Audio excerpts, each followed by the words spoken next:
My boyfriend disappeared into thin air the day before I was about to pop the question, and no one knew where he went. 5 years later, I overhear my sister talking to my dad, and I'm left speechless because of what they reveal. I, 29, female, have been single for the past 5 years because my boyfriend disappeared from my life altogether 5 years ago. Since then, I've been single and haven't even tried to talk to any other man because I've still held out hope that someday, he might come back to me. I had been with my boyfriend since senior year of high school. So he and I were together for almost 6 years before he vanished. We stayed together throughout college, even though we could only meet once or twice a month because of the distance. My boyfriend and I had a happy relationship in my head, at least. And on my 24th birthday, I was about to ask him to marry me, surrounded by our friends and families. But then the day before my birthday, he literally disappeared. He said he was going to be late coming home from work, so I waited all night, but he never came back. I made countless calls and sent at least 100 texts, but there was just no response. I even tried to get in touch with his friends and family members, but they'd all blocked me. Our common friends had no idea where he could be, and some of them just told me to forget about him. So even if they knew, they didn't let me know. I couldn't find any of his social media accounts either, and it was like he just disappeared without a word overnight. I still don't know if he knew that I was about to pop the question the next day or if the timing of his disappearance just lined up. But that was it. He was gone, and there was nothing I could do about it. I even considered going to the cops to file a missing person report, but changed my mind at the last moment because he was not missing. He just didn't want to be found by me. I made a lot of fake accounts on social media under different names to find him, but with no success. He probably either deleted his accounts or he was using some other name just like me. Whatever the case was, he was untraceable. And eventually, I had to give up because I was emotionally exhausted trying to look for him despite knowing that he didn't want me to find him for whatever reason. I honestly believe that he was happy with me, and he sure played the part when we were together. So instead of moving on with my life, I chose to wait for him to come back. If not to get back to me, then only so that he could at least explain what went wrong and I could have some answers. I did try to make things work with a couple of other men and went out on a few dates, but I just find myself thinking about my ex-boyfriend whenever I was out with anyone else. So I stopped because it was just too painful for me. For almost 4 whole years, I haven't said yes to or asked out anyone on a date because I just couldn't.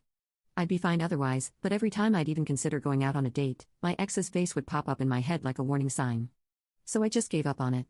For 5 years, I've been waiting for him, and I knew it was futile, but I didn't know what else to do. I started going to therapy 3 years ago, and it helped me deal with my feelings and cope with the situation healthily. So I'm not always moping or working, but I wouldn't say that I've forgotten about him. I know it sounds pathetic, but I was really serious about him, and I couldn't believe that he just disappeared without an explanation. But 2 weeks ago, I overheard a conversation between my sister, 33 female, and my father, 62 male, when we were visiting him. My sister doesn't live here. She moved to Canada for work when she was 22 and has stayed there ever since. She comes back twice a year for a couple of weeks, but that's about it. This time, though, she's been here for at least a month now because our father is really sick. He's been diagnosed with heart disease, and it's serious. So while my sister was supposed to go back 2 weeks ago, she decided to stay on. My sister and I have been on good terms, but we've never been close per se, and it's mostly been because of the distance. We used to be friends as kids, but then she left for college and we lost touch. Then she went away to Canada and built a life for herself there, and I stayed here. So there wasn't much scope for us to ever reconnect, but we've been getting along well ever since she came back. It was nice to have her here, even if it was for our father's sake. Last week, I went over to my father's place to drop off some soup for my mom because she'd said she'd be late, and I had a spare set of keys as well so that my father wouldn't have to come to the door to open it. I went in quietly and was about to enter my dad's room to check up on him, but I stopped in my tracks and froze when I heard my dad and sister in there talking about my ex. My ex had a really unique name, and we didn't know anyone else by that name. So I was sure that it was her that my dad was asking about. He asked my sister when she was bringing her and the kids down here because he wanted to see them once since he was getting too old and sick to travel now. My sister told him that they've been trying to think of a way to bring them here without alerting me and said that it's just too risky, which is why they haven't been flown in yet. As soon as my sister said that they were trying to avoid me, I was sure that this was my ex she was referring to. And for a few seconds, I just stood there silently because I couldn't make sense of what I was hearing right now. I left without a word. And once I got home, I decided to log into one of the fake accounts I'd made 5 years ago to do some digging just to confirm what I already knew. I'd always searched for my ex-boyfriend's name on social media, but never my sister because she told me that she hated social media and wasn't active anywhere. And it never occurred to me either that she might be lying because I'd never even imagined that she and my ex might be linked. I tried to find her by her actual name, but couldn't. So then I used her nickname that our parents called her. And luckily, she had a public account on Instagram with around 200 followers. She must have blocked me because I'd never seen this account. I scrolled through it to find several photos of her with my ex and the kid who looked like the spitting image of my ex, apart from the eyes, which looked like my sister's. I think I must have just sat there and wept for an hour because this is where he'd been all along and everyone had known, but they'd helped my sister cover up instead of telling me the truth. For 5 years, my own family had been gaslighting me, even though they knew exactly where my boyfriend was. It made me sick to think of all the times my parents tried to comfort me when I'd go crying to them in the initial days of my heartbreak. They knew all along, but never told me, and it was sickening. And as for my sister, I couldn't even believe that she had the audacity to steal the life that was meant to be mine from me, and then come back here and pretend to be my friend every single year after that. I was disgusted. And I just wanted to cut them out of my life entirely. I didn't want to see any of their faces ever again.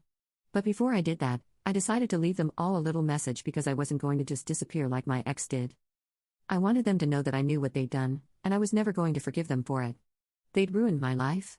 And for 5 years, they'd refused to do anything to help fix things either. Oh, I'd also found my ex's account from my sister's account, and he'd used a completely different name. So, obviously, I hadn't been able to find him earlier. The funny thing was this name was one of the nicknames I used to call him way back when we first started dating, but he told me that he hated it. So I stopped, and it never occurred to me to try searching for that name either. So make of that what you will, but I sent everyone the same message, and it was just one line. I told them that I knew what they'd done, and all I wanted to ask was why? That's it. Because that's all I really wanted to know. These people were my family, my home, and they were supposed to be the ones helping me out in times of trouble. But instead, they'd chosen to hide things from me, lie to me, and just make a total fool out of me. I thought that I'd feel better after sending that text, but I didn't. So I ended up calling up a few of my friends from back in high school, went to the nearest bar and got so drunk that I had to be carried back home. I was in such a state that I didn't even go to work for the next 2 days. It wasn't just the hangover or the binge drinking, but the pain and betrayal. 5 years had passed, and nobody thought that they owed me the truth or an explanation or some closure at the very least. It felt like I was going to drive myself crazy thinking about all that was going on. And so I didn't even check the messages that my family had sent me in response to what I texted them. I'd also texted my ex on his account because I didn't have his number, but he didn't respond to me at all until yesterday. He sent back 2 paragraphs explaining that he was married and even had a child now. So the fact that I even found his account and texted him was really inappropriate. He told me that he didn't owe me an explanation or closure, and neither did my sister. So I should just forget about him. He also told me that if 5 years hadn't been enough for me to be able to move the heck on, then maybe I was the problem and not her. So instead of being a creep and texting him, asking why he'd left me, I should get myself checked because there's clearly something wrong with me. That's what he told me. I didn't know what exactly I'd been expecting, but this was not it. I absolutely didn't think that he would blow up at me like this because all I asked was for an explanation and nothing else. It's not like I was asking him to get back with me because I knew he was happy with his life now, and I wanted the same for myself, which is why I'd asked him a really simple question just so that I could move on by myself. I didn't consider the repercussions of this, and I still don't know if I was actually wrong for asking him to explain why he'd run away with my sister instead of just coming clean to me and actually breaking up with me like a decent person. The rest of my family keeps trying to call me, but I'm not interested in talking to them, and the few common friends that we used to have are no longer part of my life anyway, so I don't really know whom to talk to about any of this. So I did regret texting my ex-boyfriend after I found out that he'd been with my sister these past 5 years after he disappeared without an explanation. Update 1. It's been a week since I posted, and I haven't been able to post further updates because I was too busy catching up on all the work that I'd missed. I realized that even though I wasn't exactly wrong for texting my ex and asking him for an explanation, I did realize that it was all pointless. He was just a horrible human being who cheated on me with my sister despite being with me for 6 years and then left without a word to start a family with her. That was how it was, and I needed to accept that this knowledge was all the closure I was going to get. For the first couple of days before he texted back, I didn't know how to feel because it was all so overwhelming. But now I feel considerably better regarding this situation. I'm glad that my ex said what he did because it just made me realize that I dodged a bullet because he was the problem here and not me. I'd given that relationship my all, but he preferred my sister. In this time, the loss was much greater because not only did I feel like I was losing my boyfriend, but I was also losing my family. They betrayed me and continued to betray me every single day for 5 whole years. I swear I wouldn't even wish that upon my worst enemy because I've been nothing short of an emotional wreck these past few days. Even my therapist seemed surprised when I told her what had happened. So it's pretty bad. I still haven't responded to my family, and I don't think I'm even going to read their texts because there's just no point. There's nothing that they can say or do at this point to make things right. Not anymore. I know my father's sick right now, but after what happened, I don't know if I'll ever be able to forgive him. The only thing I can do right now is try to move on. Update 2. Hi, everyone. My whole sister came to my house today to have a civil discussion about our situation. That's what she said while waiting outside my house, calling me immature and juvenile because I refused to let her in. It's been 3 whole weeks since I overheard my dad and sister talking and found out the truth, and they'd all been texting me to try and get me to talk to them, but I hadn't even opened their text to check out what they've been saying, let alone respond to them. So as a last resort, my sister came to talk to me today. I didn't even understand why they were all so desperate to get me to talk to them because as far as I was aware, my family only cared about my sister or else they would have been honest with me from the beginning. So there was no need for them to act so desperate now just so that I wouldn't cut them off because I knew they didn't care about me as much as they did about my sister. My sister kept trying to reason with me. She kept telling me that she and my ex had fallen in love on one of her visits back home, and they tried to stay apart, but it didn't work. So they just had to run away. And my parents kept it a secret so that my feelings wouldn't be hurt. The plan was to let me know once I found someone as well so that I'd at least be able to have some emotional support. I don't know why she thought that would be a better option than just being honest with me from the beginning. Imagine I had actually found someone in the past 5 years, and then they came clean to me about what had happened. That would have 100% ruined my existing relationship at the time. Listening to her tell me about their original plan, I was relieved that I didn't find anyone and I found out the truth by myself. After a while, I finally snapped at her and told her to leave me alone or else I would have to call the police to force her to go, and I really didn't want to do that. So she lost her cool as well. And since she'd been trying to convince me for almost half an hour standing out in the cold and telling me that the only reason she was even trying to get me to talk to her was that our dad was apologetic and all this stress about me not speaking to them anymore was worsening his health. If Dad hadn't been sick, she wouldn't even have been there to talk to me and would have happily continued to live her life while I struggled to deal with the pain of it all. My sister truly is a piece of work, but at least she did leave after telling me that she didn't care if I spoke to her or not, but Dad wanted me to talk to him. And had it not been for Dad, she would have even flown her husband and daughter here just to rub it in my face. The taunt really got me, and I almost wanted to open the door and beat her to a pulp, but I refrained. I told him to go to hell. He cussed at me, and it took all the self-control I possessed for me to hold back then. He went away, and I've been trying to distract myself by watching Netflix, but I just can't get his taunting voice out of my head. I can't believe that my own family can be this cruel. It was bad enough that they cheated, lied, and betrayed me. And now he's here at my door just to make a mockery out of my pain? That's a new low. I don't know what to do about the situation with my father, though. Obviously, I don't want his health to get worse regardless of what they did to me. Maybe I'll have to talk to him at some point because I don't want a guilty conscience if his condition gets worse. I'm sure the rest of my family won't let me live it down if that happens and will hold me responsible for it. So I might just go visit him whenever my sister and mother aren't home. Update 3. Hey guys. I finally met my father and talked to him yesterday, and I'm actually thrilled right now. It has been since I met him because I made him promise me that he and my mother were going to change their respective wills and leave most of whatever they had to me. I've heard that if they left everything to me, it could potentially become grounds for my sister to contest the will. So I'm making sure that they leave her as little as they can. It took a while to persuade him, but I made it very clear to my father that the only way I would agree to keep in touch with him was if he promised me this or else he could forget about ever speaking to me again. I had to push very hard, but he did agree to it eventually. And our family lawyer is going to come over the day after tomorrow so I can personally witness the rewriting of the wills. And guess what? This is going to be a secret that I'm going to keep. For so long, my parents had kept secrets from me for my sister's sake. And now the tables were to turn. She would know how it felt to be betrayed by your own family just because they wanted to favor one brother over the other. It's manipulative and cruel of me, but they didn't spare my feelings when they were all covering up my sister and boyfriend's affair. So I don't think I owe them any kindness or compassion at all. Not a single one of them. It's significant too because my parents are relatively well off, and it's a considerable amount of money that we're talking about here. It finally feels like I got him back, and I got him back good. People think living well is the best revenge, but this comes kind of close too.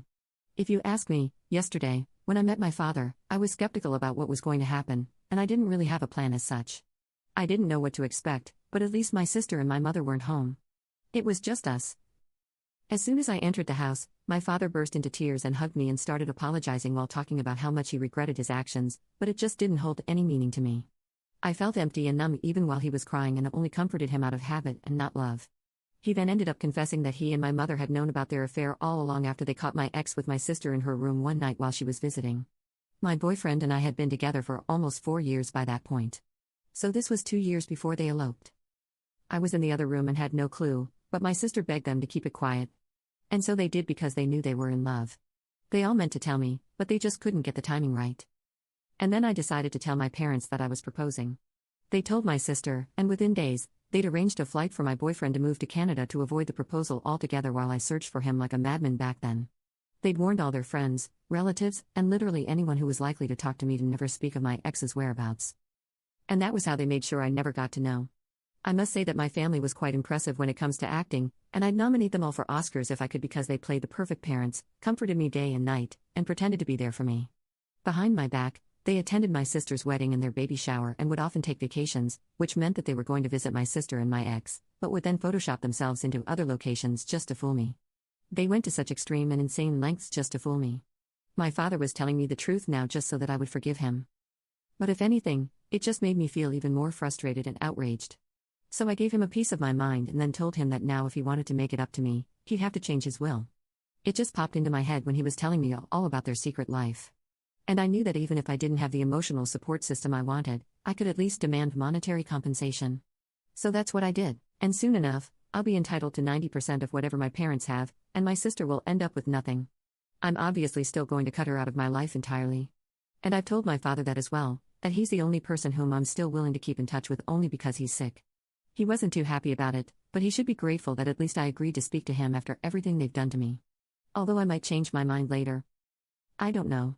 All I do know is that my sister and ex deserve each other, and I deserve better. So that's what I'm going to look for now, better. I don't need any closure from either of them anymore. I'm done.